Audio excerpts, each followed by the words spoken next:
Welcome to the channel, guys. Today we have on an amazing guest. His name is Logan. His channel is Decode Your Reality. He uses numerology and astrology and many other things to decode reality. He talks about the Matrix. He's been on the show before. Welcome back, Logan. Thanks, man. Thanks. I appreciate it. Yeah, love your stuff, Chad. I love your channel, man. You got a lot of diversity. That's the great thing about your channel. You have so many different amazing guests on your channel. So, and you're one of them. So thank you very much for returning. I truly appreciate it. Yeah. It's an honor, man. You know, I had Jordan from the Waters Above channel. I know you're very familiar with Jordan on earlier this week, and we talked about a lot of interesting things. And Jordan mentions a lot about cryptocurrency, finances. I don't really hear you talking much about finances on your channel. Why is that? Yeah, well, Jordan and I are really good friends, and he started his journey in the decoding world with crypto. I mean, that was and that's what he's really good at. He's known for his market analysis, and then now he's taken it to a different level. Now he's on personal development added in there, becoming a better person. So that's kind of his forte.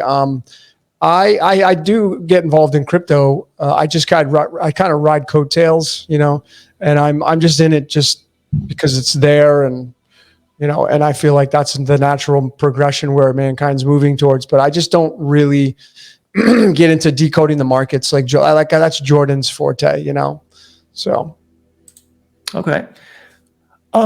Assuming that this is a scripted reality, and I believe that you believe that's the case. But assuming that it's scripted like a computer, like in a computer, why is it based on astrology and numerology? Why is the computer code decodable through looking at planets and stars, which are itself encoded in the whole matrix? Yeah.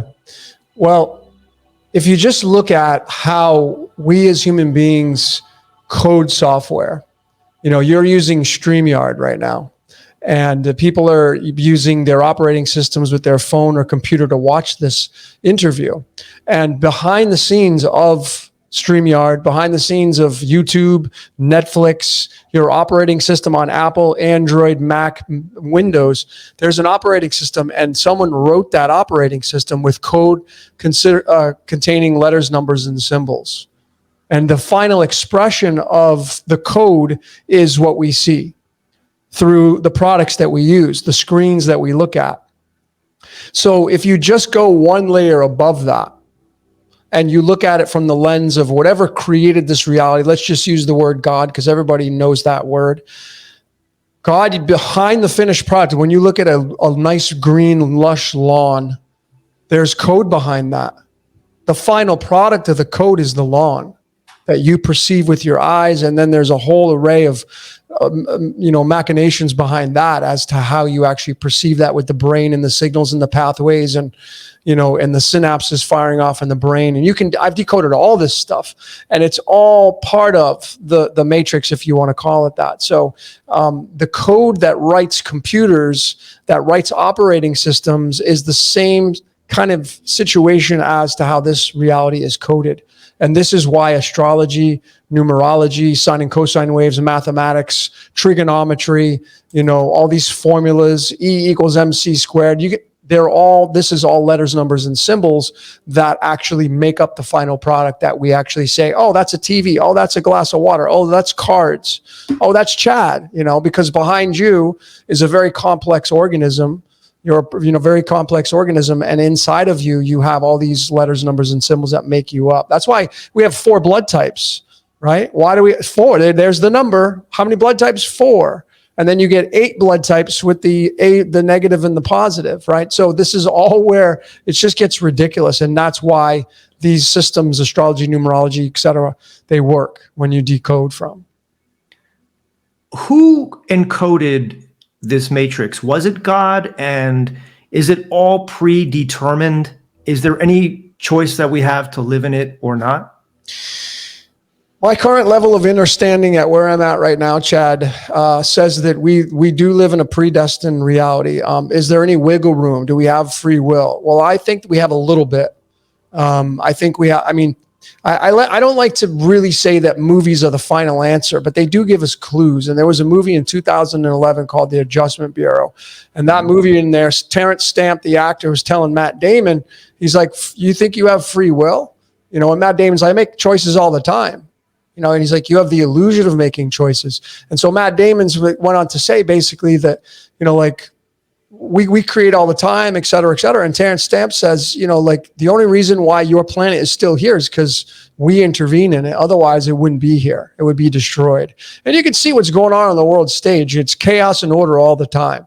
That's what it is. And that's what runs this reality. So you could say, well, yeah, it's God that does it. I mean, if you want to bring in the most popular religion in the world, which is, you know, the three Abrahamic religions, the Holy Bible is the most popular. I call it a spell book because that's what it is. It's the most popular spell book on the world stage. Judaism and Christianity and Catholicism and all the ones that fit into that narrative. And that book is very crystal clear as to what it says. And in Isaiah 45 verses 7, which is God talking, it specifically says that I create peace and evil.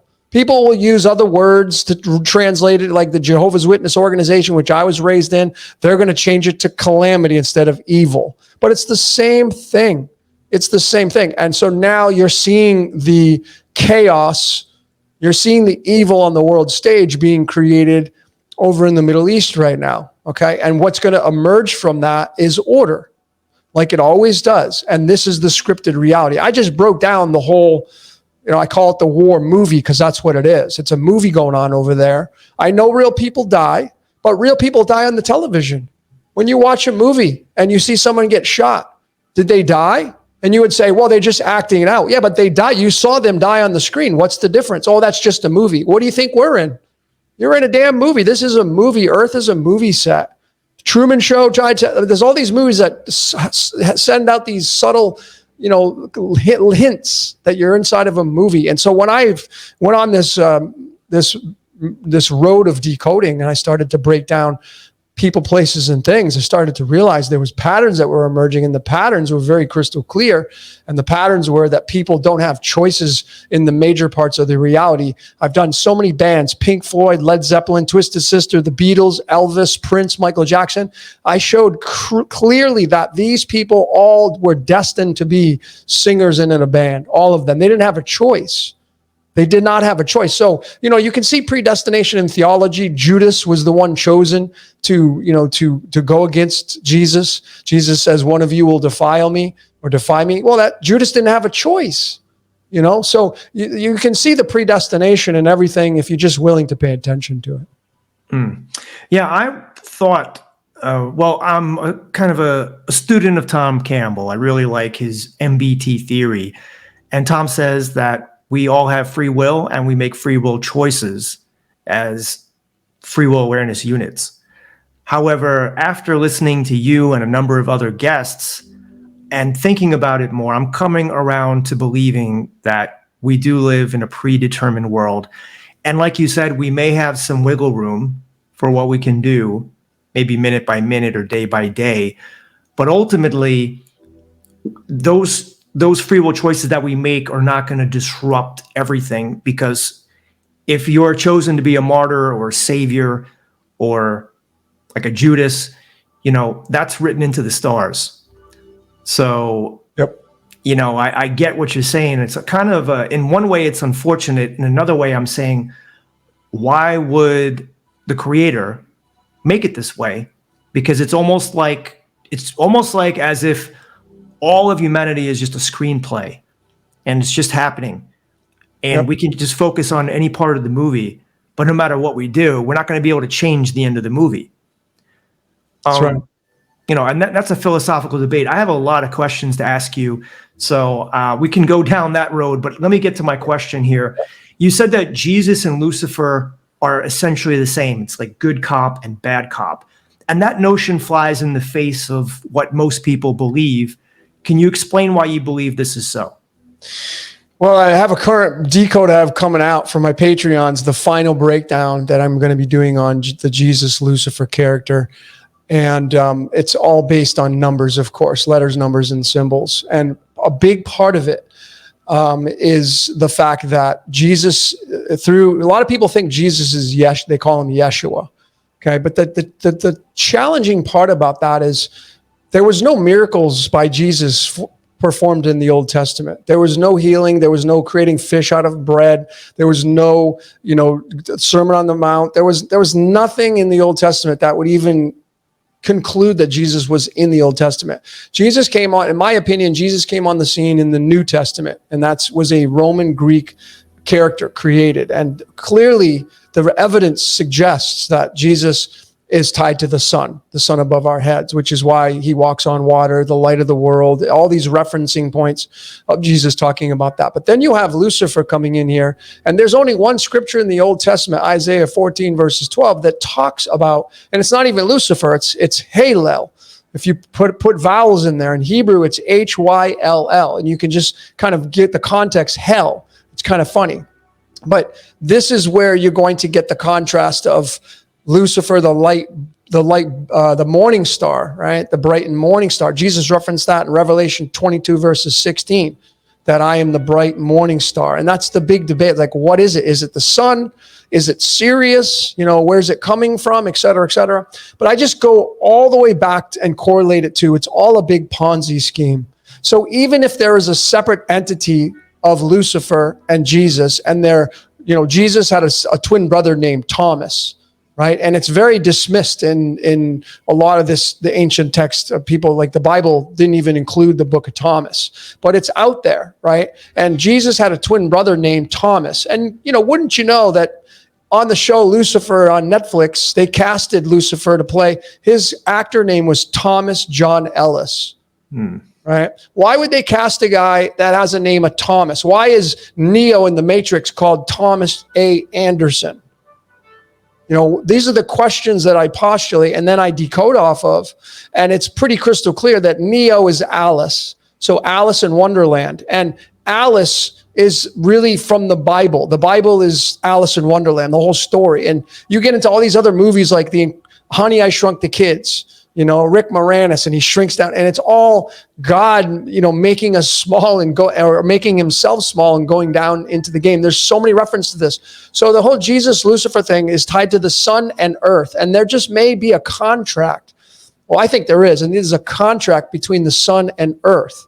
And there's a lot of referencing points of Lucifer being tied to the fallen angels. And there's merit to that because you now get into what Jason and I, Brashears, talked about on our last podcast, which was, let's talk about underground aliens. And this is where you're going to get into referencing points in the movies about the ancient ones. And I firmly believe now, and I've got a huge decode coming out on Khufu, the pyramid of Khufu. And this information is using mathematics that I don't think anybody's ever used it before, bringing astrology into this. And there's a lot of referencing points of the fallen angel story coming through the astrological sign of Cancer, Cancer being a debilitating disease, and across the way is in Capricorn, and Capricorn is tied to Saturn and the father of time and Kronos, and now you get into the underworld. So there is this reference point of the fallen angels, and are we all just the offspring of that, the ancient ones, et cetera, and then just who is the Jesus character? See, I'm very leery about using that character, and I say we're all Jesus, because who created Jesus? Where did it come from? The church. And the church is big business. And my final answer right now, and I know a lot of people are going to disagree, that word Jesus, it's being harvested and utilized not for what you think. Not for what you think. And it's when you look at it and you go study it, it's tied to the sun. The Helios in the Greek. And Helios's father is Zeus. And now you get into Jupiter. And it just so happens Jupiter has the great red spot on it, which to me is the all-seeing eye. Jupiter is the largest planet in the canopy. Whether or not people say it's not real, well, tons of amateur people put their telescopes so you can see it. So it's there, right? It's there because we can see it in the canopy. So, is there really kind of a Lucifer character and Jesus character? Well, because the ideas are on the world stage, of course they are. because that's how magic works. People say it exists, they pass it on down, and of course the church promulgates it into the idea of the Christ, moves into the Christ. It was a real dude, but clearly it was the sun reference. You know, he dies, he gets resurrected. That's what happens to the sun. The sun dies and gets resurrected, comes out of the tomb. The tomb is earth, you know. So this dichotomy of Lucifer and Jesus are referenced a lot in so many different movies, especially if you watch John Wick 4, the last John Wick 4. I broke down the stair. Did you see the movie, Chad? John Wick 4? No. Okay. Well, in the movie, at the very end, he has to go and face off in a duel between this other guy at the end of the movie. And it's in France, in Paris, where the Eiffel Tower is, which is just a big phallus. And that's all reference to Lucifer. It was created by the guy Eiffel, and it's all tied to the Lucifer and the earth, and then Jesus is in there, and they're just one and the same, in my opinion. But anyway, he has to climb 222 steps to get to the basilica, the massive church that really exists, 222 steps. And that 222 is tied to the element on the periodic table called radon, because radon, raw dawn, is tied to Lucifer, because Lucifer is known as the morning star. And the morning star is tied to the rising of the sun. And the rising of the sun in the morning time is also known as dawn, Ra dawn. So Ra dawn has 222 as its most average isotope. So you have to use alchemy to bridge the gap with numerology and these ideas and concepts, because it's all, so much of it is alchemy. So much of it is alchemy, it's ridiculous. Like your mind would be blown if you looked at chemistry and alchemy and you brought it into our reality, and you could just see where Jesus and Lucifer fit into this whole construct. It's amazing, actually. And it's so beautiful. I wonder if the people who work on these movies, the director, producers, the actors, the stagehands, do you think that they're aware of the symbolism? Because the symbolism seems to be rife in almost all Hollywood movies, especially these kind of epic, dramatic, and also sci-fi movies.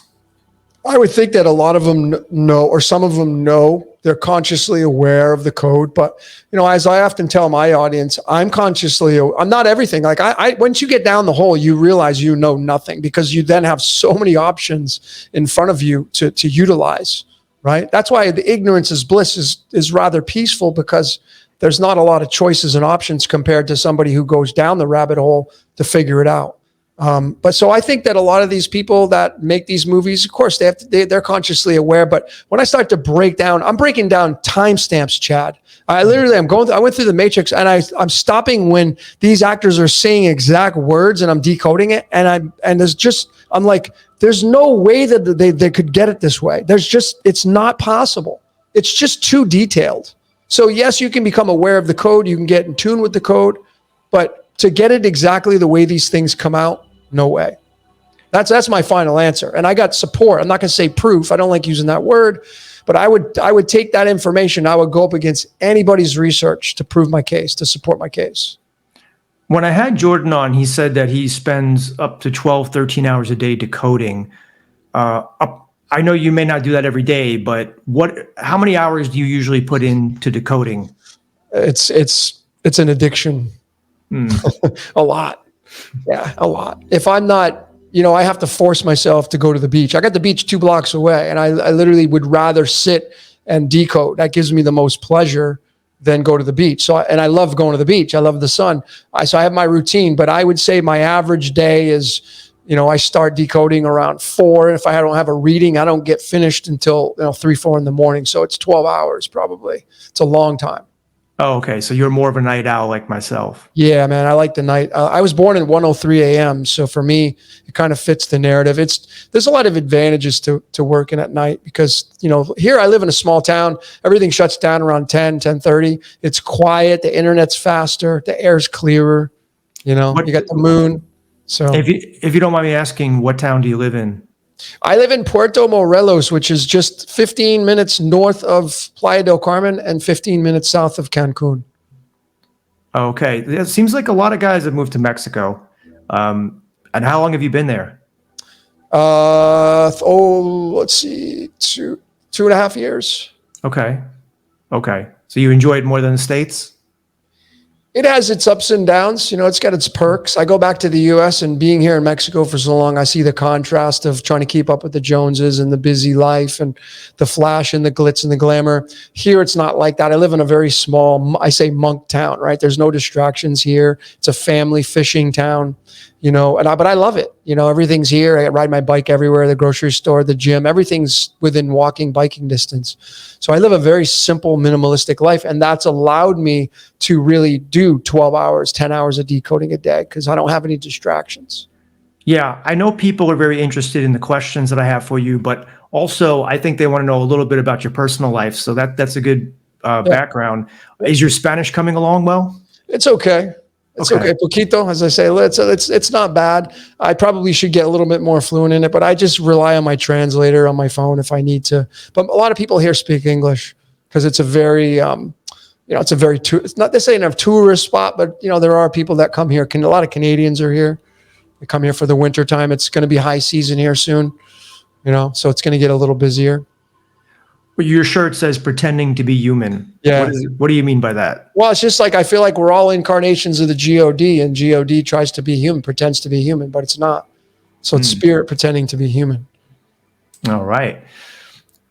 You said that you have decoded a hidden astrological map that reveals the start of the events in the Middle East.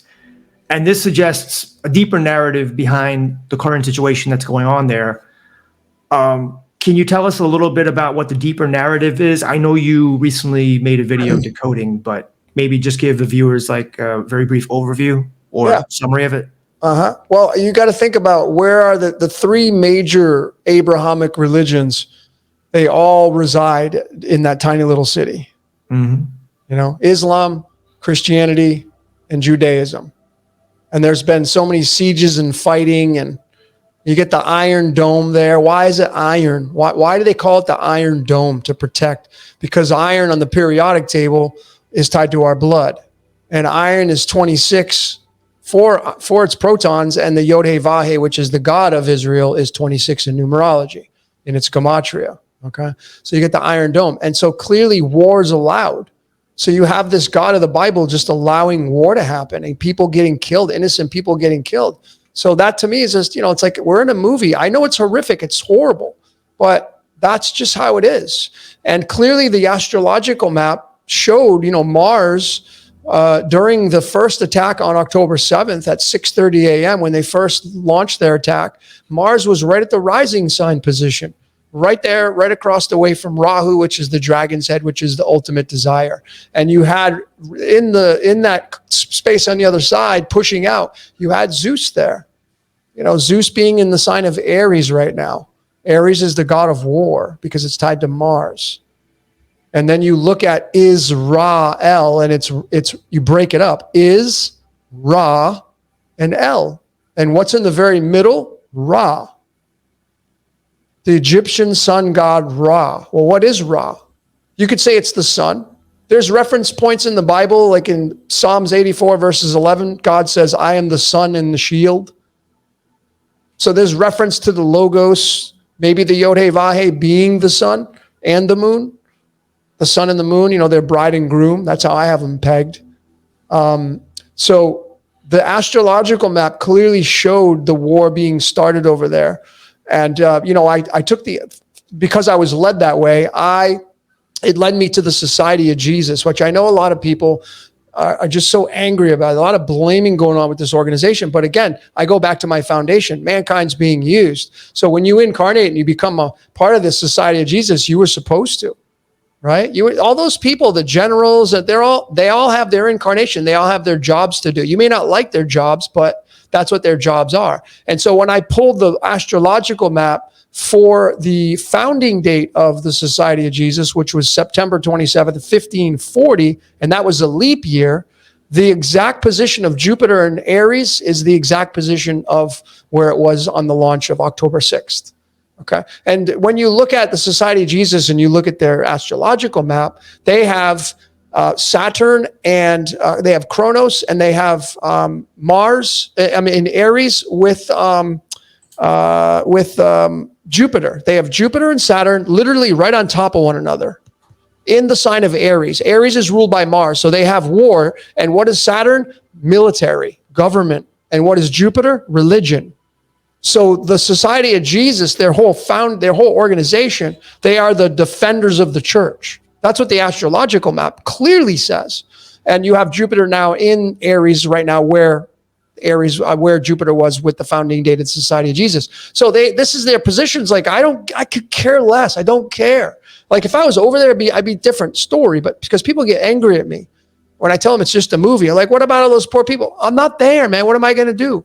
I can't do it. All I can do is, if I can sit there and sulk and cry and whine and complain, that's not good energy to give off. No, I'm going to go out and continue to feed the stray animals and the cats and dogs, do what I can here in Mexico that I'm doing. That makes me happy, that I would feel is going to be a benefit to the planet. I'm not over in the Middle East. I'm not paying any attention to it. Ain't going to get my energy. That is for sure, because that's what it does. It's an energy harvester, and it keeps you stuck down in your root chakra, your root and sacral. Down in the lower depths of hell in your chakras. It's not going to get, I know it's a movie. I already know it's a movie. And there'll be order that will emerge from that. You're going to see, you'll see it. It's promulgating and moving us into, this big, and essentially if we're moving into World War III, if that's the way it is, well, everything comes in threes, as they say. The numbers don't lie, Chad. I mean, you break down the numerology of World War I, World War II, and when you do the breakdown and when you add them up, World War I, July 28th, 1914, when you add those up, you get 68. When you get World War II, September 1st, 1939, that's 68. They're both 68s. And now you have, what's the date that's going to add up to 68 to maybe officially launch the World War III? It's not mankind running this show. They have a hand in it. They carry out they're the instruments, but they're not running the show. They're just not. Now, there may be some quantum computer that's spitting out, simulations to partake in. Like, there is this aspect of people saying there's a quantum computer running this world. That may be true, but is it running the world? Well, it's literally the brain behind the operation. So if you had, and there's merit to this, because if there's ancient ones that have been living underground, people call them aliens, and they've been there through multiple resets, thousands and thousands and thousands of years. They've been down underground. You would think they would come up, they would take the technology and they go back underground, and then they would emerge with this, when the reset happens. Jason Brashear's KX talks the Phoenix event, he's big on that stuff there, the wipeout, the clearing of the board. Then they would emerge with this all technology and they would give it to selected people. Well, there may be a quantum computer involved with that, and that quantum computer is spitting out simulations with the criteria of taking astrology, numerology, Gematria, sine and cosine waves, mathematics, trigonometry, all these mathematical formulations, and they're putting it into this computer, and then they're analyzing what scenario is going to take place for what they want to have, what their agenda is all about, or what God's agenda is, if you want to bring that into it. There's so many different variables that we can take and go real science fiction-y here. I don't want to get too deep because I know you have more questions. Thank you. I know you said you're really not putting your energy into the war. You've looked into it a little bit, but 2 questions. How long do you think it'll go on for? And I understand there'll be order out of the chaos. And you talked about World War III. Do you have any foreseeable prediction of when World War III will happen? Well, I'm very lenient on giving out predictions, although in my last live presentation I just did on Wednesday talking about the war movie, that's what I called it, I gave my analysis, the possible dates of when the official start date would be.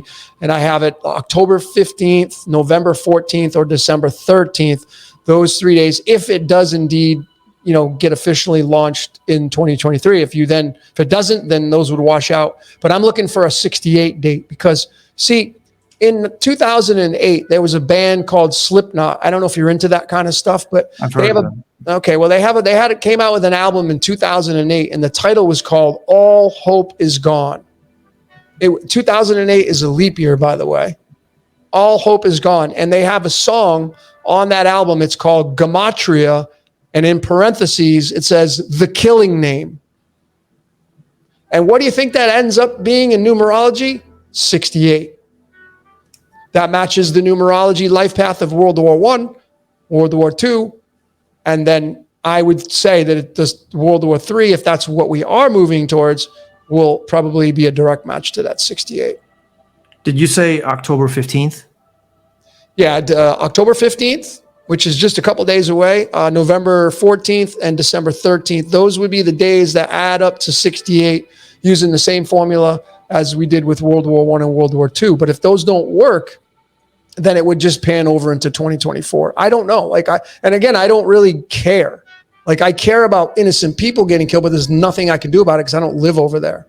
So, well, you're talking about, I mean, today is the 14th, so October 15th is tomorrow. Yeah.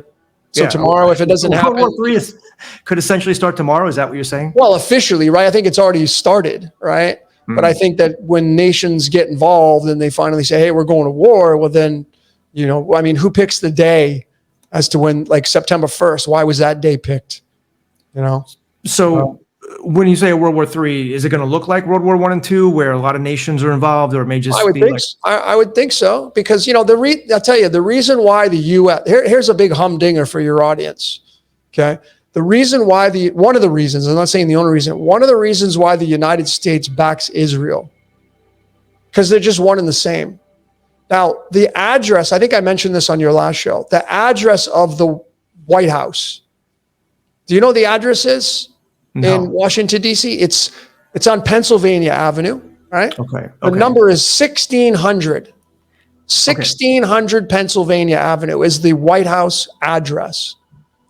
And then there's this large artificial intelligence gatherer located in Mountain View, California, called Google. You probably know who those guys are. But what do you think their address is? 1600. What's with this 1600? Well, because radium, the element Ra, has a half-life of 1600 years.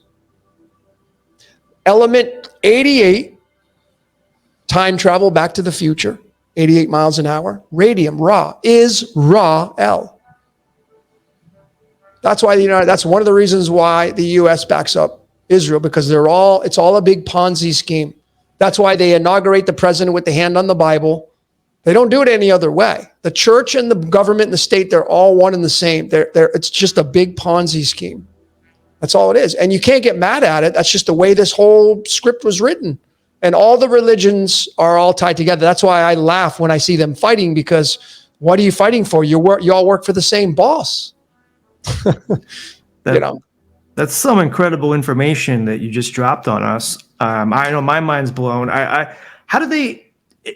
Obviously, there's somebody, or maybe a small group of people that say, you know what, we're going to name this 1600 Pennsylvania Avenue, and then Google's created, and they say, well, we'll call this 1600. I mean, how is it all so coordinated? Yeah, well, I mean, you would think that there are some people that have some advanced knowledge at the very top of the pyramid of these organizations, I mean, just you go and bring astrology to back up what I'm saying, and if you go look at when they broke ground for the White House in 1808, where was the sun? In Lib-Ra. Libra, people call it Leo. It's Lib-Ra. Uranus. It's all Ra based. It's Ra. Ra is repeat, to do again. Nothing new under the sun, as the Beatles sang. It's all sun reference. And then you have perhaps the celestials outside of this dome that we live in, and you can get into the archons, which the Gnostics talk about, and you get into Jupiter. And it's so interesting because I just had a major release on breaking down the matrix. Everybody should check it out. I broke it. I know that nobody's ever seen the breakdown of this analysis for the movie The Matrix, and why Neo took the red pill, okay, and what the red pill signifies.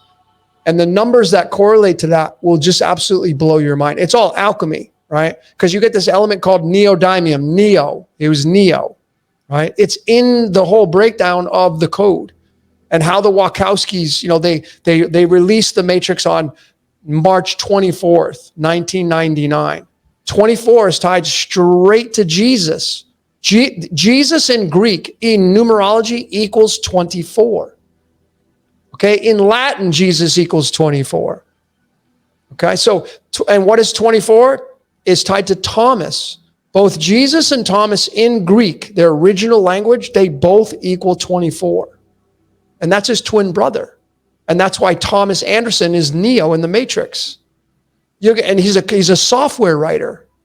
I mean, it's all computer-based. I mean, I've broken down like the movie Tron. That's another big one.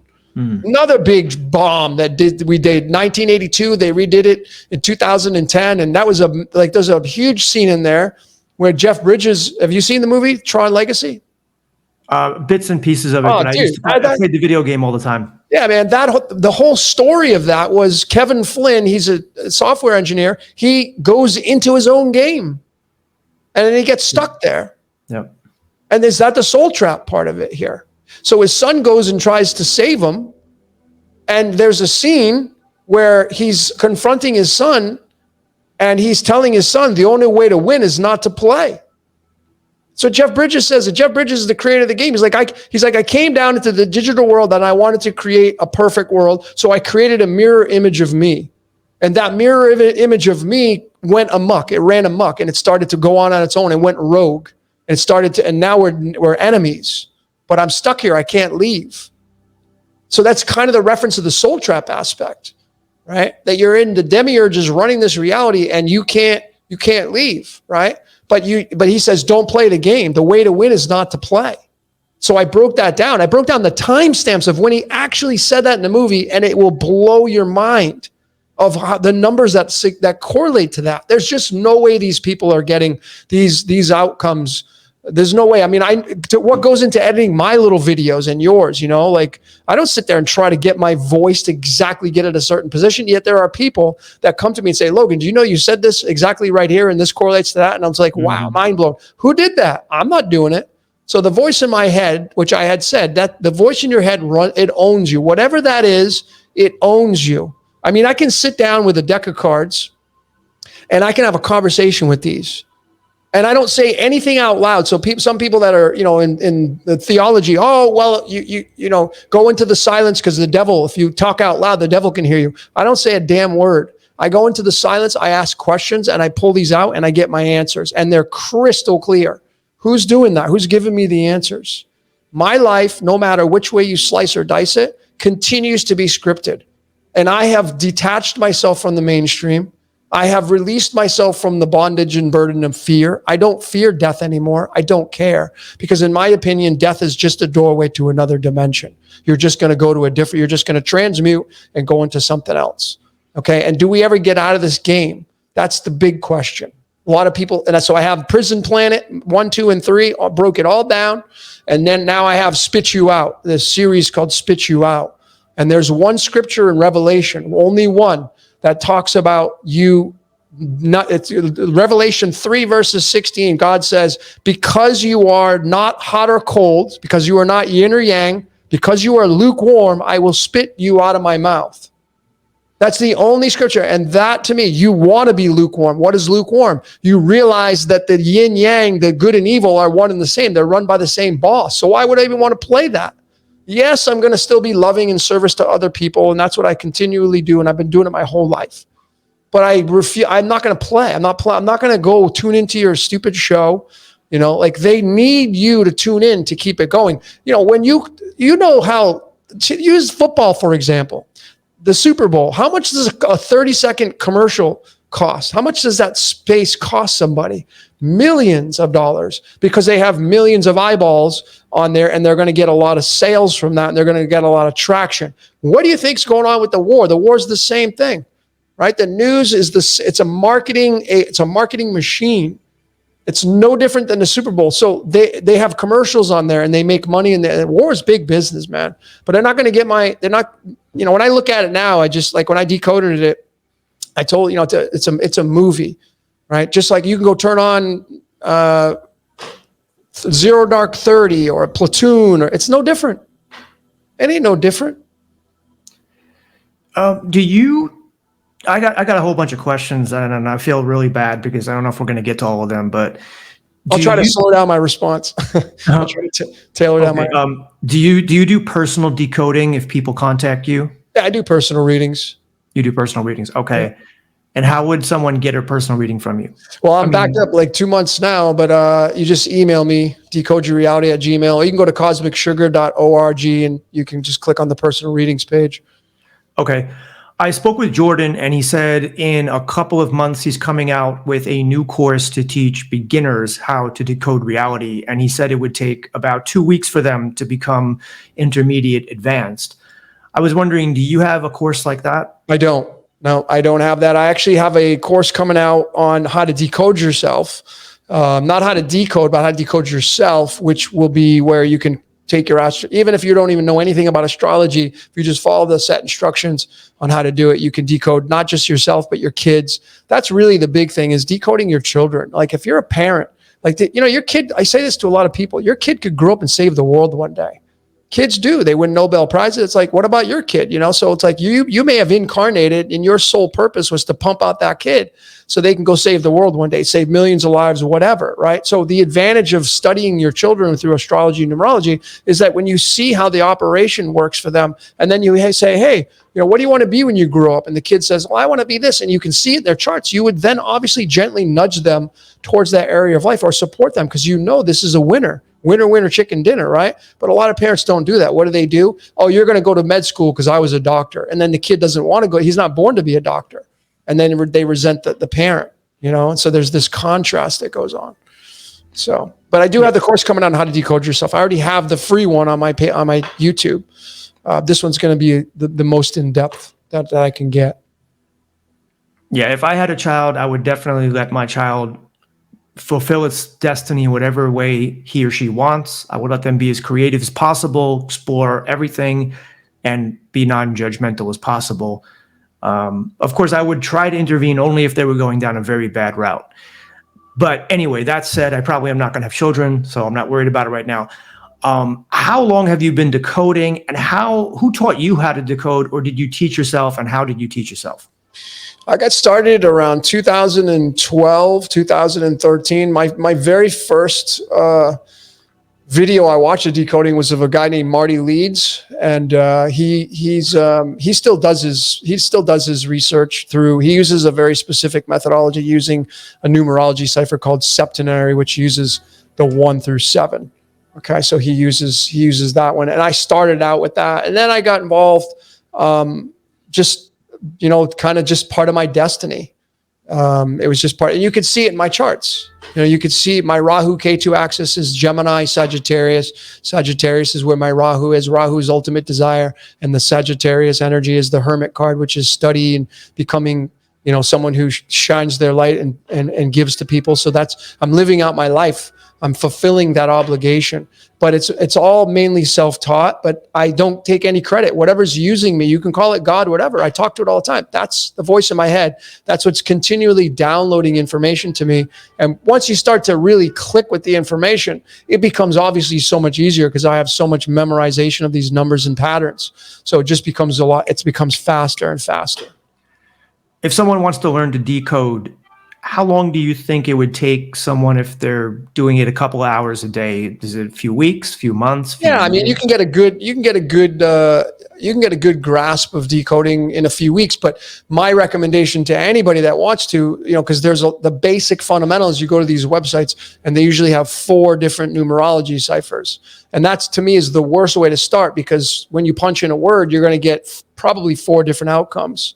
And then where do you go from there? So when I started decoding, I was getting all excited because I would be like, oh, this matches up with this, but I didn't realize that that's kind of not the same thing. So my suggestion to my audience, I tell all my followers, choose one numerology cipher and create your base foundation. That's really what I did with what I use. I use Chaldean, which is the oldest numerology cipher on the planet. So I started with that. I didn't start with that. I started with septenary, but then I moved over to Chaldean, because I read a book on numerology called Chiro's Book of Numbers, and that book really kind of started me on my path of numerology, and then the rest is history. I've met some amazing people over the years, that, like my friend Sharon, who taught, really I learned the cards from. She's been doing the cards 30 years, and now I have my own methodology, that she doesn't do. So it's fun, but it takes some time to really get all these to get all these systems in play. And you can't just use Gematria and numerology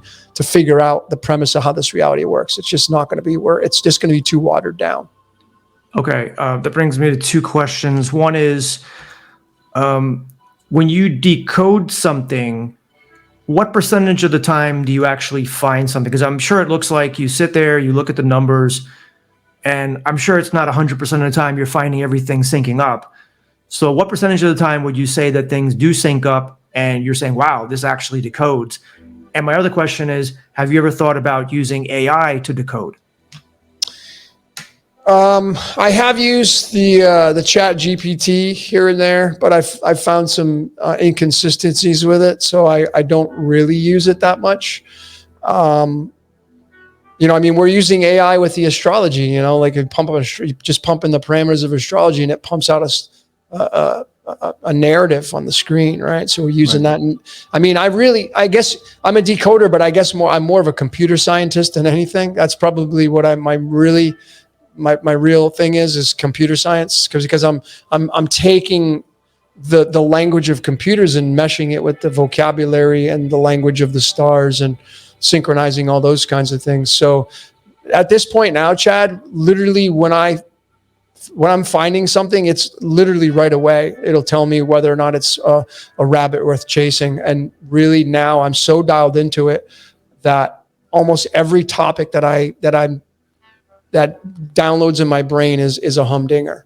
It's going to be something that is definitely worth my while. So I'm overloaded. I literally have probably 50 to 100 presentations just sitting in my hard drive waiting to be done. I haven't finished them, and they just keep coming. They won't stop. All I gotta do is go listen to somebody talk or watch a movie and hear what they say. I get a trigger word, and then I'm off to the races. It's that easy now. So just to clarify, you're not actually using any type of computer program. You're just using the information that you know. Yeah. Okay. Yeah, I have my own, I use a lot of mathematics with the string of pi and phi, the golden ratio. And those have been game changers in my decoding efforts, because numerology gives you an output, but as well as I do, and you look at Gematria and numerology, there's so many different ciphers that you can plug it into. You have the A through Z, 1 through 26, right? Then you have the Pythagorean, which reduces it down to a single digit. Now you have 1 through 9. Then you have septenary 1 through 7, Chaldean 1 through 8. There's so many, and I've created my own ciphers. I created the I got a big decode coming out on Zeus, the Zeus matrix, and the will blow you away. And this just solidifies that mankind's being used. If you go watch my White Rabbit Resurrections, my Matrix 4 on my channel, if you go watch that one, you will see that Keanu Charles Reeves and Carrie Ann Moss were destined to come together to be actor and actress to play in that movie. And there is no doubt about it. They did not have a choice. That's how confident I am with this material. So I started watching The Matrix again, right? Breaking down the timestamps, and something hit me. Look at the string of pi. Well, I don't know if you know this, but in mathematics, there are actually 2 pi equations. There's 3.141, and then there's 3.144. And so I found this guy, his name's Jane 108, and he's a genius, and he gave me the string of the 3.144. I took the 26 digits of that, plopped it into the alphabet, and I started decoding the matrix. Bam. It was mind-blowing, because pi represents Earth. It represents the matrix. Pi does. That's why the pi is a circle that moves. That's what Earth does. Sine and cosine wave, they move. I watched The Matrix 4 about a month ago. When I first saw it in the theaters, I saw it right when I came out. I wasn't overly impressed, and I was like, what is this? This doesn't really align with the first 3 Matrix movies, especially the first one. It seemed a lot different. So, but then when I went back over it, I enjoyed it more and I appreciated it more. Have you ever decoded The Matrix 4, or if you haven't, just what do you see in it that is symbolic? Yeah, no, I did decode Matrix 4. It's called the White Rabbit Resurrections on my channel. Oh, okay, okay, that's the White Rabbit. Okay, yeah, the White Rabbit Resurrections. Well, Neo is Alice.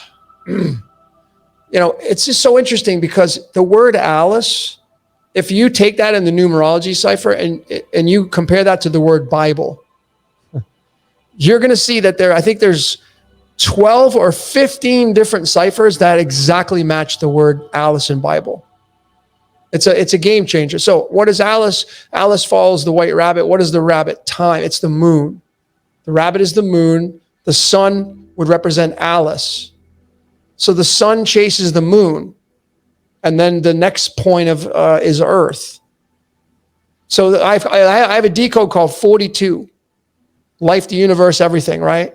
Douglas Noel Adams. That big thing, BBC did a whole thing. Why 42? Well, it's tied to lead on the periodic table, molybdenum. And it's lead to gold, right? So at the life, 42 is life. Well, and during that decode, I showed the water, nature. I like to decode nature because is nature the matrix? Has to be. Everything inside this reality called Earth is the matrix. Everything. Every single thing, the birds, the bees, the insects, everything is the matrix. And 42 in the water cycle tells you how the incarnation, reincarnation process works. The sun evaporates. The sun gives the water that evaporates to the moon, which condenses, and then the moon gives the precipitation. So evaporation, condensation, precipitation.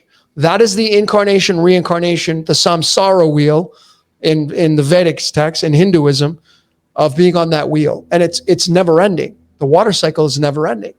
And the sun's bride is the moon. And there's a lot of reference to the moon being the portal to get in here. That's why I feel they say, follow the white rabbit. I broke the scene down.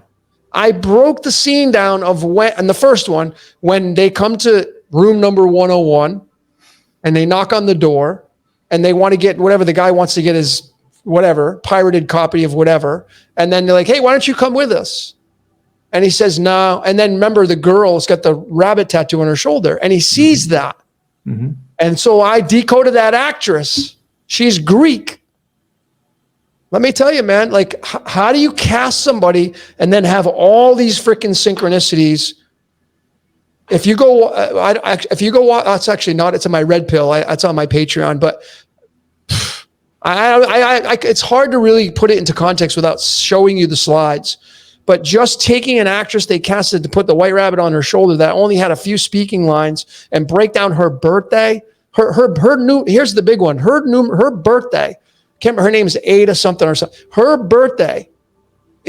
When you take all the digits of numerology and you add it up, it equals 34. You go to the periodic table. What's the 34th element? Selenium. Where does selenium come from? The Greek word selene. And what does that mean? The moon. Her birthday links to selenium and the moon, and the moon's the white rabbit. Did who casted this woman to play that character that knocks at the door? Come on. It's that crazy, that nuts. So we live in a fully constructed, predestined reality, and that's just the way it is. And that's my final answer, Chad. But is it a soul trap? Because you mentioned soul trap before. Yeah, I mean, it could be, right? It could be a soul trap. I mean, I'm working on some big material right now about getting spit out, that Revelation 3 verses 16. If you don't want to play anymore, you got to be lukewarm. Well, what does lukewarm mean? Because clearly the hot and cold reference in Revelation 3 verses 16, God says, because you're lukewarm and you're not hot or cold, I'll spew you out of thy mouth. Well, so you're not hot or cold and you're lukewarm. We got that. So what is hot or cold? Go to Isaiah 45 verses 7. God says, I create peace and evil. That's hot or cold. So, are you going to be peace or evil? Well, they're one and the same, dude. I get it, God. Whatever runs this reality, I see your game. It's a cool game. It's a fun game. But is there a chance to escape? And then what does it look like if we do get out of this game? Do we graduate to the next level? And is it only a fine few? Jesus says to go to the kingdom of God will be like putting a camel through the eye of a needle.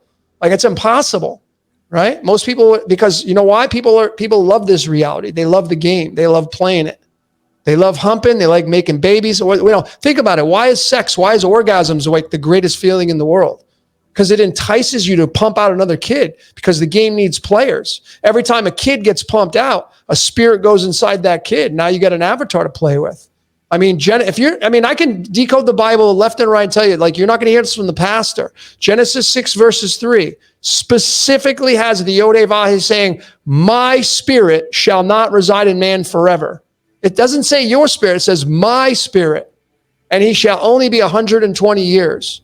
And then you correlate that to alchemy. And what is 120 tied to? The 51st element called antimony. And antimony, if you go look at it on the periodic table, the icon is the implant in your brain. It's the all-seeing eye of Horus. And that's 51, the element. And you go back to the pyramid, Khufu, what is the degrees at the slope? 51 degrees.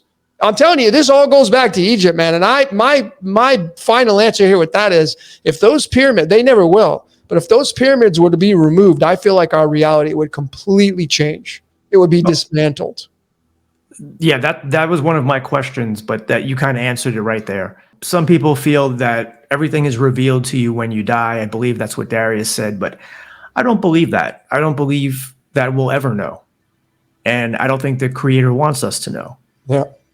And even if we could, I think our minds, our consciousness is somewhat limited compared to what the Creator is. Yep. So it's like you can never really understand what God is or the Creator. Agreed. Yep. People ask me, like, what are you? I'm more agnostic than anything else, because once you define God, you put a title. I just don't think you're talking about the one, the Almighty. Anything in the self-contained system is part of the self-contained system. So you can have your religions, but they're part of if you don't want to be part of this world, that means you can't be part of the religion in this world, but you keep going to and think it's going to give you salvation. So I think God is far beyond that. I think this is a beautiful construct, even if it is the demiurge that created all this stuff. I mean, I'm into nature, man. I don't know about you, but like I'm feeding stray cats, dogs, raccoons. I'm out and I'm feeding ants. I'm like, that's what I'm doing on my time. I'm not watching the war. I'm not paying attention to that stuff because that's boring, because it's scripted. At least animals, you can get a little bit of an interaction with them, et cetera, et cetera. It's a lot of fun. But I think you're right. I think that there's a lot of out-of-body experience people that are coming in. There's a lot near-death experiences. But see, the thing is that you have to tell the story in this reality. You can't tell the story out of body, because who would be there to listen to you? So it's like, is out of body anything different than a dream? Like, I had a dream last night, and I swear it was real. Is that any different than almost dying on the gurney, or having like what you said, Darius? I'm not dismissing his content, but I'm very leery about these kinds of stories and these things, because you have to tell them in this reality. You got to come back into this three-dimensional space, your body, to tell me the story about what you saw. Well, then I can tell you what my dream was and what I saw, right? So, anyway, my final answer, Chad, here with all this is, that of all my conclusions here is that we live inside of a movie. This is a movie, and maybe even possible, all the stars in the canopy are all angels. And Earth is a vacation for the spirit, and there's a lot, even like the show Squid Game, the movie Squid Game, the show, you watch that at the very end. Do you see that show? No, I haven't watched it. I'm very aware of it, but I haven't watched it. Well, there's an old man in the show, and he plays the game, the Squid Game. He's the old guy. He's the oldest guy. And people are like, why is this guy playing? He's not going to, it's a game of death, basically. And at the very end, the reveal, the old man he's like, why are you doing this? He owns the game, by the way. The old man ends up owning Squid Game. And they say, why are you playing? He says, because there's more fun playing than watching. So that right there, and I decoded that. I decoded all the sequence, the guy, the characters, all of it, scripted. Right. So there's a lot of reference and merit to either God or the spirits. They come down here to be a movie actor. I mean, Westworld, 1973, Westworld in HBO says that you're being used. The voice in your head owns you. That's the spirit of God, whatever that is. Maybe it's an angel that's using you, remote control from outer space in the canopy, from a different dimension, from a different starseed, from whatever, from the Orion group, from the Pleiades, from, whatever, Sirius, maybe that's exactly how this works. And I think, you're probably right. You're probably never going to know, because the game needs players. This game needs players, and it's the Hunger Games. It's all, when you come in here, you're guaranteed to die. That's for sure. Man can't live forever. You're guaranteed to die. But the fear, the relinquishing that fear, I think is the ultimate bliss, knowing that you just transmute energy and not having any fear. So that's just kind of how I look at it. Okay, I got one more quick question, and I got to ask you something personal. I know I'm looking at the time here, but you can answer these real quickly.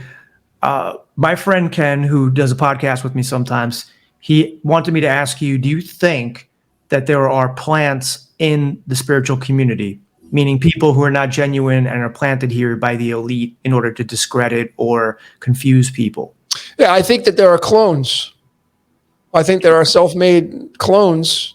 I think that if there are ancient ones under the ground, which I believe emphatically there is, they pump out people, and it's a factory.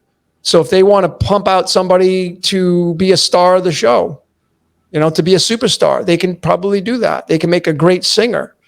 They can pump out some band, that maybe that's why, all these things. But then you have to have then there's, like when I broke down Led Zeppelin, they all have mothers, and fathers. And then like, were they clones? Do we trust that information? It's like, where do you draw the line? But I still think, yes, there could be an underground factory, and they're creating super soldiers, and they're going to be released soon. I mean, that's what I think. I think they're going to be released soon to do whatever they got to do. So I think they've been slowly probably doing that for quite some time, having clones come up and being under the guise of, of the ancient ones. It ain't man, I can tell you that. Man's got to, and I'll leave you with this. This is a very science fiction-y, but it'll be probably like something like the people will really be interested in hearing. There's a movie called Cabin in the Woods. And that movie I broke down. And that movie was basically the custodians of this reality. They control all the gears and levers and all that stuff. It was all again, you're in a movie and they're controlling the movie. Okay. And at the end of the movie, you had Sigourney Weaver, who basically was the spokesperson for the ancient ones. The whole premise of the story was that the ancient ones underground, they require food. They require, and they had the blood dripping down. They require the food of flesh and blood so that they don't come up. So is it possible that a contract was made between those in the governments and the higher? They made a contract where they send people down there in exchange for them not coming up and wiping everybody out. Interesting. So this is, I know it's very science fiction-y, right? But if there are ancient ones, if we can agree that there's aliens, you want to call them terrestrials underground, is that why a lot of these kids go missing? Because they're using them as food. But if they don't get delivered down under the ground, they're going to come up and wipe everybody out. That's what it says in the Cabin in the Woods anyway. So that's why I got this idea from. That like maybe there's some truth to that. I don't know. And again, I'm not saying this is true, everybody listening. I'm saying that it's something to think about. That's all. Okay. And lastly, you said that you're planning on going on a world tour next year, including destinations like Australia, Amsterdam, London, New York, and Los Angeles. Can you just tell us a little bit more about it? Like, what are you going to be doing on the world tour? How long will you stay in each city? And what will it look like? Yeah, it'll probably just be weekends, but it'll be, I used to be on the seminar circuit way back in the day. So this will be, the fun. It's a lot of fun. I miss the human experience, like I've been doing this cyber thing for a long time, but it's just not, you know how it is. People like to be around people. So I have this system coming out called life coding, which is where you can decode your kids. And it's a lot for couples to understand your partner. So that way you don't get mad at them for behaving the way they're coded. It'll really take off the shackles. It'll improve relationships, marriages, et cetera, et cetera. And then the most important part is you can improve the cycle of your life by understanding what you're being controlled by. Like what are you being utilized by? Once you stop looking at the negativity, stop pointing the fingers, stop blaming the predators, they're never going to go away. So you just focus on you. So that's what the tour is designed for. It's going around different cities, teaching people this system, and then probably getting in some fun tarot and discussing decoding and all that kind of stuff. It'll be mixed in with that. That's the goal. So you basically rent a venue, people buy tickets, they'll come see you. And are you going to be doing it with anybody or just yourself? I haven't figured that out yet. I probably will have guests from time to time that want to join in. I asked Jordan, but I don't think he's up for that just yet. But maybe We had talked about it, Jordan and I going on tour together. That'd be a really dynamic duo. But maybe, some other guests would be cool to have on. 'Cause there's a lot of great people out there that decode, that have a lot more knowledge than I got. Like, I'm just, one fish in the frying pan, So there's a lot of amazing people out there that just sit behind the scenes, and they don't really make themselves known. And I know they're out there, And I think we're going to see superheroes on the world stage. That's another thing too. I think we're going to see the return of the Titans. I think you're going to see superheroes. Awesome. Well, this has been a mind-blowing experience again. Thank you so much for coming on the show, Logan. You're welcome anytime. Thank you, brother. And just if you want to just tell people again where they can find you. Yeah, just Decode Your Reality on YouTube. I have this, you can't miss it. I got my logo right there tattooed on my hand. And then cosmicsugar.org is my website for, booking a reading. Just know that I'm backed up right now. It's quite a bit. So you have to be patient on that. And then there's some informative information on the website as well. I got a blog on there, et cetera, et cetera. And then I'm on Facebook. I use that as kind of a bridge to do postings. And then I got my Patreon.